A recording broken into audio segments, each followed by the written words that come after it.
já notou a quantidade de informações que temos hoje em dia na internet e muitas delas bem contraditórias?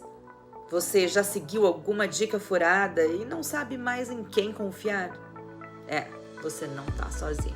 Eu sou Alice da Alfarra, jornalista e moradora da Flórida, e eu estou aqui em mais um segmento de conteúdo exclusivo do canal Guia Flórida 360. Na era da internet, ficamos perdidos com tanta informação disponível que fica difícil saber em quem confiar.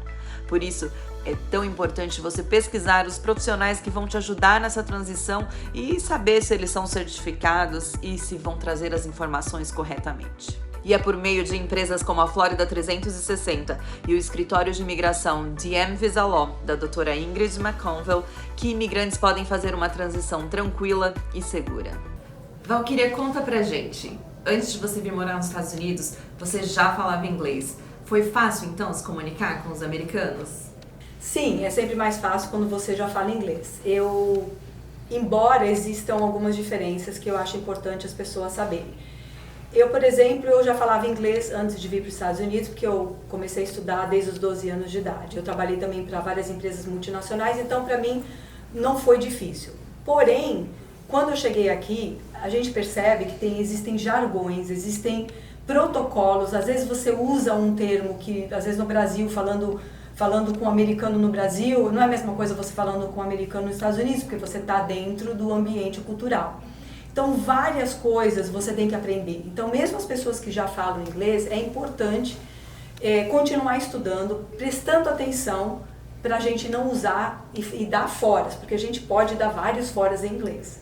Né? E os Estados Unidos é um país muito grande como o Brasil, tem essa diferença de estado para estado?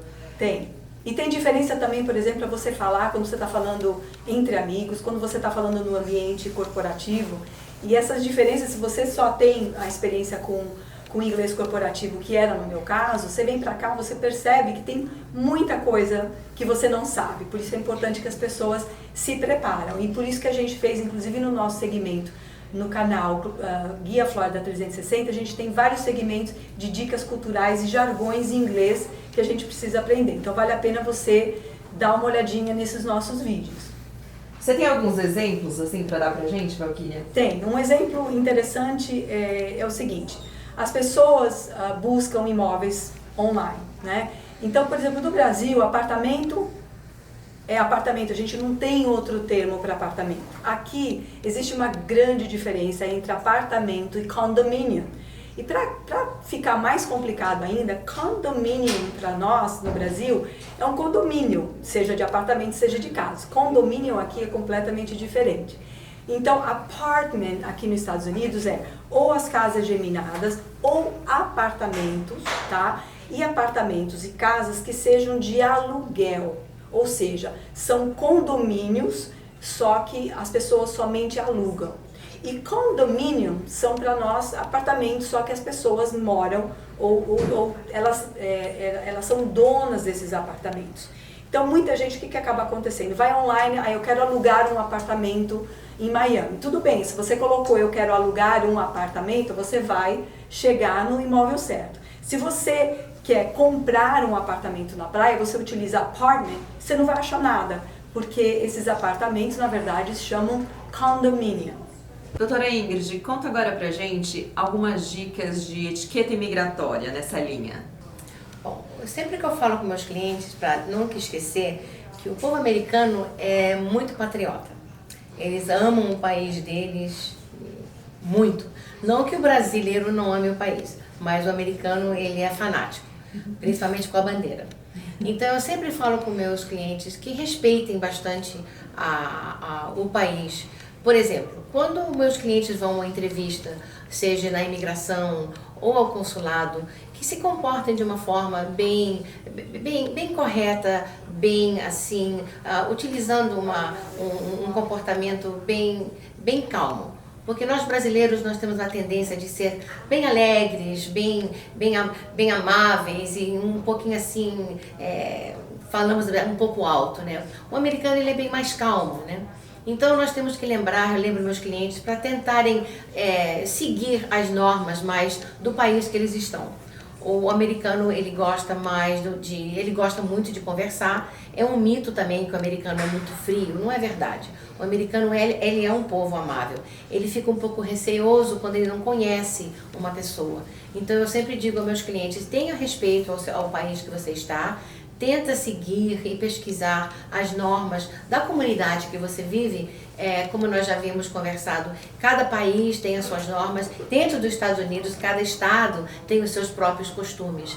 Mas dentro do nosso sistema aqui de imigração que eu trabalho, eu sempre falo com meus clientes, tenta respeitar as leis, obviamente, imigratórias, as leis locais, mas sempre mantenha em mente as leis sociais do país, porque você está no país deles e deve respeitar o que eles gostam e se integrar na comunidade deles.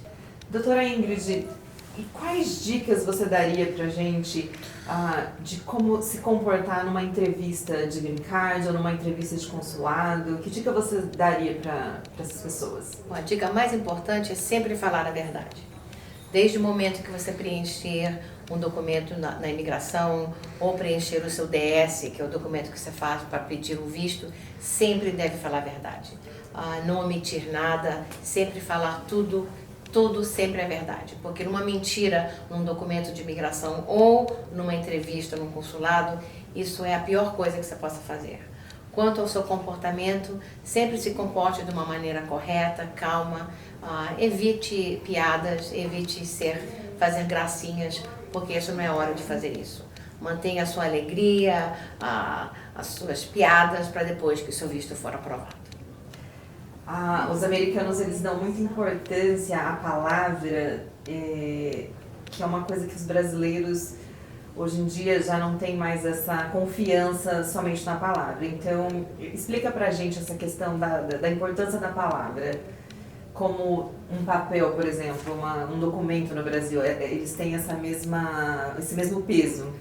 O americano, ele confia muito na sua palavra. Ele acredita no que você fala. E um exemplo que eu dou muito é, por exemplo, na sua entrada no aeroporto. Quando você entra aqui nos Estados Unidos, eles sempre fazem a mesma pergunta para todo mundo. Você tem alguma coisa na sua mala? Você tem alguma comida ou alguma coisa que não é permitida a entrada? Se você falar que não, 99% das vezes eles falam, ok, welcome to the US. E eles acreditam na sua palavra, porque eles dão muito valor à palavra da pessoa. Agora, se eles pegarem você numa mentira, aí você vai ter graves problemas, porque o americano dá um valor imenso à palavra de uma pessoa. Então eu sempre falo, não minta, fala a verdade e preze a sua palavra, porque o americano vai dar um valor imenso a isso. Nós poderíamos ficar aqui horas e horas falando sobre tantos mitos e desinformações que existem por aí, não é mesmo? Por isso, eu vou convidar você a seguir o canal Guia Flórida 360 para obter informações corretas. O canal tem mais de 60 vídeos que falam tudo o que você precisa saber.